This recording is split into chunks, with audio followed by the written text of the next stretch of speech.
जय श्री राम। बहुत स्वागत आपका आपके अपने बेहद खास कार्यक्रम मानस ज्योतिष ज्ञान में। मैं हूं आपके साथ आपका अपना आचार्य राज मिश्रा और लेकर के उपस्थित हूं आपका अपना सबसे पसंदीदा प्रोग्राम मानस ज्योतिष ज्ञान एक बार फिर से आपके लिए आपके सामने। आज हम बात करेंगे अपने कन्या राशि के जातक जातिका के बारे में। मैंने फिर से एक बार कहा है कि प्रत्येक राशि में जन्म होने पर आपका स्वभाव, आपका विचार, आपका शरीर का रंग ढंग एक जैसा नहीं हो सकता है। एक राशि में 9 चरण होते हैं और 9 चरण में प्रति चरण के अनुसार आपका जीवन होता है। इस बात को मैं पहले भी कह चुका हूं और आज फिर से मैं इसी बात को आपके सामने दोहरा रहा हूं। तो आज इस कार्यक्रम में हम आपके बारे में पूरी वो जानकारी देने जा रहे हैं, कंप्लीट इंफॉर्मेशन देने जा रहे हैं जो आपके लिए बहुत इंपॉर्टेंट है। मिथुन राशि को अगर क्षमा चाहूंगा, कन्या राशि को अगर हम देखें तो वर्गो साइन कहा जाता है। वर्गो साइन जनरली इंग्लिश में कहा जाता है, हिंदी में कन्या राशि कहते हैं। टा अक्षर, टो अक्षर से अगर आपका नाम निकलता है, टीओ, टो, ठीक है, अगर निकलता है टो अक्षर से आपका नाम निकलता है तो आप पहले चरण के जातक जातिका हैं कन्या राशि के। ता अक्षर से अगर आपका नाम निकलता है तो दूसरा चरण, टी अक्षर से निकलता है तीसरा चरण, पू अक्षर से निकलता है चौथा चरण, शा अक्षर से निकलता है पांचवा चरण, हड़ा अक्षर से निकलता है छठा चरण, ठा अक्षर से निकलता है सातवां चरण, पे से निकलता है आठवां चरण और पो से निकलता है तो 9वां चरण। कन्या राशि हमेशा बनती है उत्तरा फाल्गुनी के 3 चरण, हस्त नक्षत्र के 4 चरण और चित्रा नक्षत्र के 2 चरण को मिलाकर के कन्या राशि बनती है। कन्या राशि जो है वो दक्षिण दिशा की बली राशि मानी जाती है। बुध इस राशि के स्वामी हैं और उसके साथ ये अगर राशि देखा जाए कन्या राशि को एक प्रकार से पृथ्वी तत्व राशि मानी जाती है। पृथ्वी से रिलेटेड कार्य वैसे आपके लिए फायदेमंद होते हैं, लेकिन अब हम बात करेंगे कि 9 चरणों में अलग अलग जन्म होने पर आपका जीवन किस प्रकार का होता है।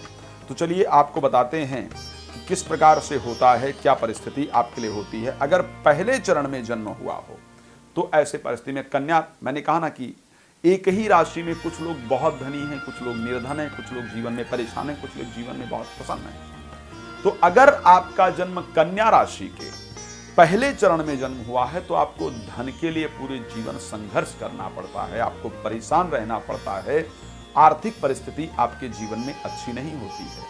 अगर दूसरे चरण में कन्या राशि के जन्म होता है तो संतान को लेकर के बड़ी दिक्कत होती है। पहले संतान की प्राप्ति नहीं होती है और अगर हो भी जाए तो संतान के जीवन में सदैव कष्टप्रद परिस्थितियां रहती हैं। तीसरे चरण में जन्म होता है तो आदमी शत्रु पर विजय प्राप्त करने वाला होता है या होती है।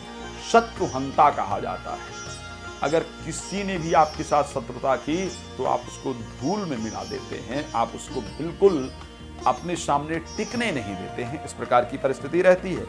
चौथे चरण में जन्म हो कन्या राशि के तो जीवन में बहुत धन प्राप्त होता है, बहुत धनवान होते हैं आप। 5वें चरण में जन्म होता है तो भोगी होते हैं, मतलब जो भी आपके जीवन में आप एंजॉय करना चाहते हैं प्रत्येक चीज को, मतलब ऐसे नहीं कि कमा के रख लिया, इकट्ठा करने में भरोसा नहीं रखते हैं, एंजॉय करना चाहते हैं। 6ठे चरण में जन्म होने पर आप पुत्रवान होते हैं।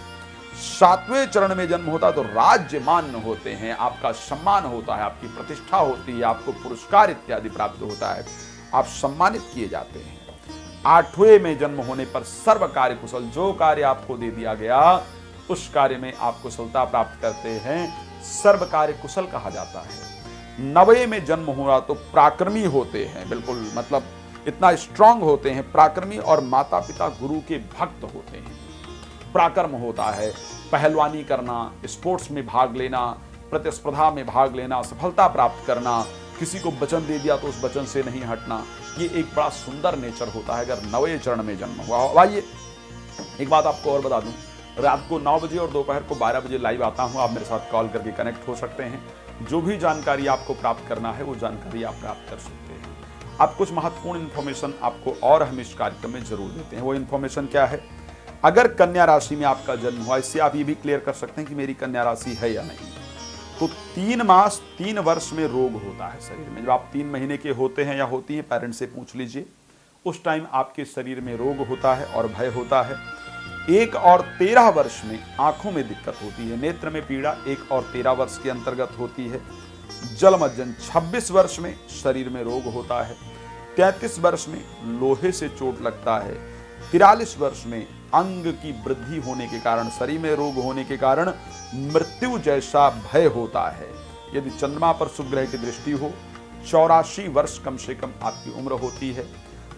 भाद्रपद के शुक्ल पक्ष में नौमी तिथि बुधवार मूल नक्षत्र के अंतर्गत गोधूली के समय में इस दुनिया का आप त्याग करते हैं।